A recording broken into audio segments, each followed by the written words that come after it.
Hello chess lovers, ನಾನು Shrikrishna Udupa, Nalanda chess academy ಶಿವಮೊಗ್ಗದಿಂದ.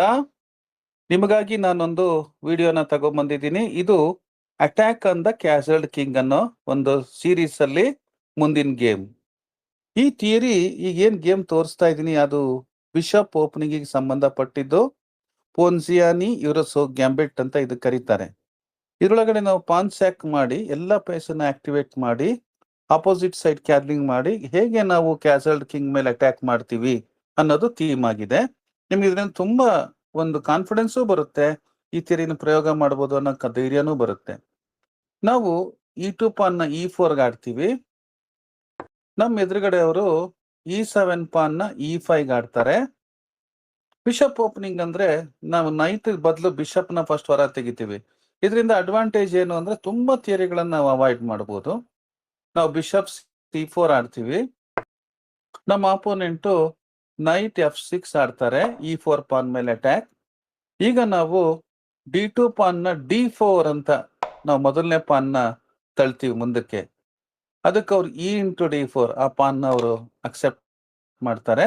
ಈಗ E4 ಪಾನ್ ಹೋಗ್ತಿರೋದು ನಮ್ ಗಮನದಲ್ಲಿದೆ. ಸ್ಟಿಲ್ ನೈಟ್ F3 ಆಡ್ತೀವಿ. ಅವರು N*E4 ಅಂತ ಎರಡನೇ ಪಾನನ್ನು ತಗೊಳ್ತಾರೆ. ಎರಡೂ ಪಾನ್ ಅವ್ರು ಅಕ್ಸೆಪ್ಟ್ ಮಾಡಿದಾಗ ಅವ್ರು ಡೇಂಜರಸ್ ಅಟ್ಯಾಕ್ ನ ಅವರು ಫೇಸ್ ಮಾಡಬೇಕಾಗತ್ತೆ. ನಾವು Queen*D4 ಅಂತ ಹೊಡಿತೀವಿ. ನೈಟ್ ಮೇಲೆ ಅಟ್ಯಾಕ್ ಇರುತ್ತೆ. ಸೊ ನೈಟ್ F6 ಅಂತ ಹಿಂದಕ್ಕೆ ಹೋಗ್ತಾರೆ ಅವರು.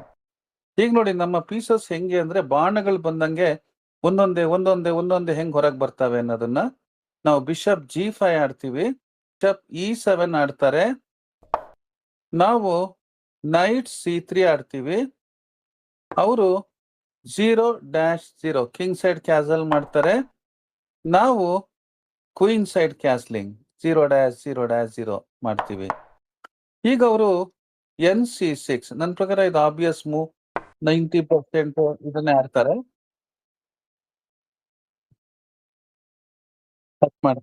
ಈಗ ನಿಮ್ಗೆ ಗೊತ್ತಿರಂಗೆ NC6 ಅಂತ ಹಾಕಿದಾಗ ಕ್ವೀನ್ H4 ಹೋಗ್ತೀವಿ. ನೋಡಿ ಈಗ ಕ್ವೀನ್ H4 H7 ಪಾನ್ ಮೇಲೆ ಹೆವಿ ಪ್ರೆಷರ್ಗಳು ಸ್ಟಾರ್ಟ್ ಆಗ್ತವೆ ಈಗ. ಸೊ ಅದಕ್ಕೆ ಅವನು ಪಾನ್ D6 ಹಾಕ್ತಾನೆ. ಇಮಿಡಿಯೇಟ್ ಆಗಿ ನಾವು ಬಿಷಪ್ D3 ಆಡ್ತೀವಿ. ಇಲ್ಲಿ H7 ಪಾನ್ ಮೇಲೆ ಅಟ್ಯಾಕ್ ಇದೆ ನೋಡಿ, ನಿಮ್ಗೆ ಗೊತ್ತಾಗತ್ತಲ್ವಾ. ಈಗ ಪಾಸ್ ಮಾಡಿ ನೀವು ಯೋಚನೆ ಮಾಡಿ ಈಗ ವೈಟ್ ಪ್ಲಾನ್ ಏನು ಅಂತ. ಕಂಡಿಡಿದ್ರಲ್ವಾ? ಕರೆಕ್ಟ್. ಬಿಷಪ್ ಇಂದ F6 ನೈಟ್ ಹೊಡಿತೀವಿ. ಅವ್ರು ಬಿಷಪ್ ಇಂಟು F6 ಹೊಡೆದಾಗ queen into H7 check mate ಮಾಡ್ತೀವಿ. ಇದು ನಮ್ಮ ಪ್ಲಾನು. ಸೊ ಈಗ ಬ್ಲ್ಯಾಕ್ ಮೂವ್ ಮೇಲೆ ಡಿಪೆಂಡ್ ಆಗಿರುತ್ತೆ. ಈಗ ಅವ್ನು ಏನಾದ್ರು ಸುಮ್ಮನೆ A6 ಅನ್ನ ವೇಸ್ಟ್ ಮೂವ್ ಮಾಡಿದ್ರೆ ಬಿಷಪ್ F6 ಹೊಡೆದು ಕ್ವೀನ್ H7 ಮೇಟ್ ಆಗ್ತಿದೆ. ಬ್ಲ್ಯಾಕ್ ಅವನಿಗೆ ಗೊತ್ತಾಯ್ತು, ಅವನು ಬುದ್ಧಿವಂತ. ಇದು ಮೇಟ್ ಆಗತ್ತೆ ಅಂತೇಳಿ H6 ಅಂತ ಹಾಕಿದ್ದಾನೆ. H6 ಹಾಕಿದಾಗ ನೋಡಿ ಇಲ್ಲಿಂದ ಶುರು bishop into H6.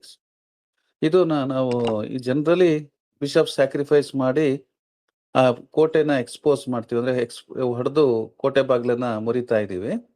Bishop into H6 ಈಗ ಅವ್ರು G*H6, ನಾವು ಕ್ವೀನ್ ಇಂಟು H6. ಈಗ ಒಂದು ಥ್ರೆಟ್ ನಮ್ದು ಏನಿದೆ ಅಂದ್ರೆ C3 ನೈಟ್ ನ D5 ಹಾಕಿ F6 ಅಲ್ಲಿರೋ ನೈಟ್ ನ ಹೊಡೆದ್ಬಿಟ್ಟು ಮೇಟ್ ಮಾಡೋ ಪ್ಲಾನ್ ಇದೆ. ಅದು ಅವನಿಗೆ ಗೊತ್ತಾಯ್ತು. ಅವನೇನ್ ಮಾಡ್ದ, ಈ D3 ಬಿಷಪ್ ಇರೋ ತುಂಬಾ ಡೇಂಜರಸ್ಸು, ಅದನ್ನ ಹೊಡಿಲೇಬೇಕು ಅಂತೇಳಿ NB4 ಅಂತ ಬಂದ. ಅವನ ಐಡಿಯಾ ಅಷ್ಟೇನೆ, T3 ಬಿಷಪ್ ನ ಹೊಡೆದು ಮೇಟ್ ಆಗದಿದ್ದಂಗೆ ತಪ್ಸ್ಕೋಬೇಕು ಅಂತ. ನೈಟ್ B4 ನಾವಿಲ್ಲಿ ನೈಟ್ G5 ಆಡ್ತೀವಿ, ಇನ್ನೊಂದು ಪೀಸ್ ತಗೊಂಡ್ಬರ್ತೀವಿ. ಐಡಿಯಾ ನಮ್ದು ನೈಟ್ D5 ಹಾಕಿ F6 ನೈಟ್ ಎಕ್ಸ್ಚೇಂಜ್ ಮಾಡೋದಿದೆ. ನೈಟ್ G5 ನೋಡ್ದ, ನೈಟ್ ಇಂಟು D3, ನಾವು ರುಕ್ ಇಂಟು D3. ಈಗ ಅವನು ಬಿಷಪ್ F5 ರುಕ್ ಮೇಲೆ ಅಟ್ಯಾಕ್ ಮಾಡಿದಾನೆ. ನಾವು ರುಕ್ G3 ನೋಡಿ ಎಂತ ಒಳ್ಳೆ ಪ್ಲೇಸಿಗೆ ಹೋಗಿ ಕುತ್ಕೊಳ್ತು ರುಕ್. ಅಂದ್ರೆ ಈ G ಲೈನ್ ಅಲ್ಲಿ ಪ್ರೆಷರ್ ಇದೆ.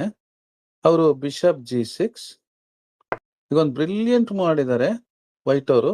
NE6 ನೋಡಿ, ಬಿಷಪ್ G6 ಈಗ NE6. ಈಗ ಅವರು F ಇಂಟು E6 ಹೊಡಿಲೇಬೇಕಿಲ್ದ್ರೆ G7 ಅಲ್ಲಿ ಮೇಟ್ ಅಥವಾ ಕ್ವೀನ್ ಹೋಗ್ತಿತ್ತು, ನೀವು ನೋಡಿದ್ದೀರಾ ಅನ್ಸುತ್ತೆ.